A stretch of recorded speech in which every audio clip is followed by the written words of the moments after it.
progressive de la vision de près, que l'on peut considérer, surtout à un stade précoce, comme une baisse de la profondeur de champ plutôt qu'une perte de l'accommodation. La solution idéale, c'est bien évidemment de récupérer une vision symétrique au niveau des deux yeux, aussi bien en vision de loin, intermédiaire qu'en vision de près. Malheureusement, à l'heure actuelle, c'est encore impossible en laser, même si les logiciels recherchent le meilleur compromis et s'améliorent sans cesse pour améliorer la qualité de vision et augmenter la précision. Le presbylasite, c'est en fait un terme générique qui inclut toutes les stratégies de photoablation qui visent la réhabilitation de la vision de près sans trop de perte de la vision de loin et sans trop de perte de la qualité de vision. Il existe différents profils selon les lasers eximeurs qui utilisent soit la multifocalité, comme le Custom View de Vuzix, le supracorps de Technolas Perfect Vision, soit une modification de la sphéricité, avec une modification intégrée dans le logiciel avec le LBV, ou modulable et customisable avec le Wavelight et le F4. Tout d'abord, le supracorps. On sait que les deux premiers lasers à avoir utilisé une multifocalité, ça a été le Nidec, avec le calculateur de Trelandro, qui avait une vision centrale de loin et une vision de près en anneau périphérique, et le Vuzix Star, qui avait au contraire une vision centrale de près et une vision de loin en périphérie, et avec des résultats qu'avait publié Béatrice Kochner, qui étaient tout à fait intéressants, avec 80 à 90% d'acuité visuelle à 20-25 et par Inno 2, par Inno 3. À l'heure actuelle, le Technolas Perfect Vision utilise un profil qui a été dérivé de l'intracorps. C'est un traitement multifocal varifocal, c'est-à-dire une zone de transition progressive entre la correction de loin et la correction de près, sans rupture géométrique du design, contrairement à ce qu'on utilise en traitement multifocal, avec un passage progressif de la puissance qui est nécessaire à la vision de loin à celle utilisée pour la vision de près, avec des traitements qu'on peut faire plus ou moins marqués, soit régular, c'est-à-dire une addition de 2,50 sur la vision de loin, soit mild, avec une addition de 1,50.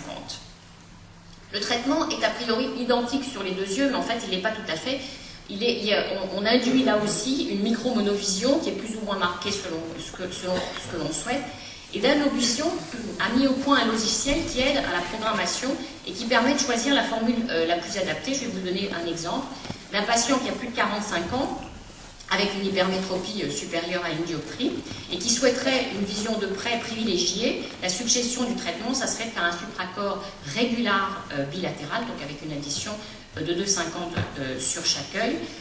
Et s'il veut privilégier la vision de loin, de faire un mixte supracorps bilatéral, ce qui en fait est la solution que l'on préconise le plus souvent. Alors un mixte supracorps pour un patient qui a une hypermétropie de 2 dioptries va programmer un traitement de 1,34, alors que du côté dominé par contre, il va y avoir une majoration de la correction, donc une micro-monovision avec une surcorrection légère au niveau de son œil dominé, comme on le fait relativement souvent avec une programmation à 1,69. D'autres logiciels modifient la sphéricité, c'est le cas du LBV et du F4. Donc la presbytie est considérée comme une réduction de la profondeur de champ plutôt qu'une réduction de l'accommodation. Et on sait que lorsqu'on modifie le facteur Q, on modifie les aberrations sphériques, on modifie les aberrations sphériques, donc on augmente la profondeur de champ, on l'a vu tout à l'heure d'une manière remarquable démontrée, mais on peut diminuer la qualité de vision, donc il y a un compromis à aller chercher pour modifier la sphéricité sans diminuer la qualité de vision et augmenter la profondeur de champ suffisamment pour avoir une vision de près satisfaisante. Alors c'est ce que fait le LBV avec le MEL 80 sur un profil d'ablation qui est basé donc sur cette modification non linéaire de la sphéricité qui augmente la profondeur de champ. Mais une augmentation seule de la profondeur de champ ne permet pas tout à fait de donner une bonne acuité visuelle de près. Donc à cela, on associe là encore une micro-monovision avancée qui a été mise au point par Dine Reinstein avec un traitement qui est une programmation qui est automatisée, c'est le Press Beyond. Vous visez un traitement plano, donc une hémétropie sur l'œil dominant, et vous visez une surcorrection sur l'œil dominé, qui est 1,50 à varier bien évidemment selon l'âge et la tolérance du patient. Donc la micro-monovision plus cette hyperaspéricité, avec un profil non linéaire, ça permet d'augmenter la profondeur de champ. On sait qu'on peut augmenter la profondeur de champ d'une dioptrie et demie sans réduire la sensibilité au contraste. Cette augmentation de la profondeur de champ d'1,5 ne suffit pas pour donner une bonne acuité visuelle de près, donc on associe une micromonovision à cette augmentation de la profondeur de champ, ce qui permet à l'œil dominant d'avoir une vision de loin jusqu'à la vision intermédiaire, ce qui est représenté par la flèche blanche ici. L'œil dominé, vision intermédiaire jusqu'en vision de près, et la flèche rouge, c'est la vision que vous avez en binoculaire. Le Press-Beyond, c'est donc micromonovision avancée plus une aspéricité non linéaire avec une zone mixte intermédiaire de chevauchement de la vision qu'on appelle la blind zone.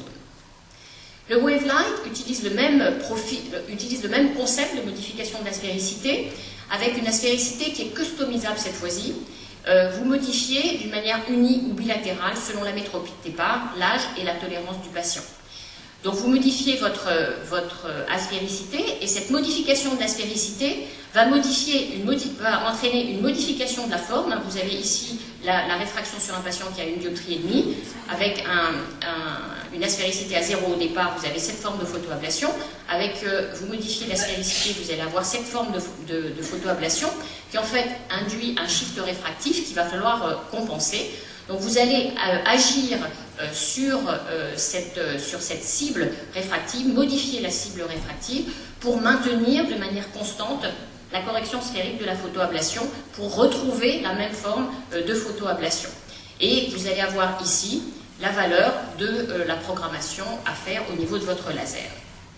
Là aussi, il y a une amélioration du logiciel grâce à Charles Garcia qui permet d'augmenter la précision en choisissant l'excentricité et la sphéricité de départ, et vous allez pouvoir avoir une hyperprolacité accentuée, ici jusqu'à 1,30, une meilleure conservation de l'acuité visuelle de loin, et vous pouvez ainsi programmer de manière quasiment symétrique au niveau des deux yeux. Voici ce que vous allez programmer au niveau de vos logiciels. Vous voyez que vous avez une petite différence là aussi entre les deux yeux.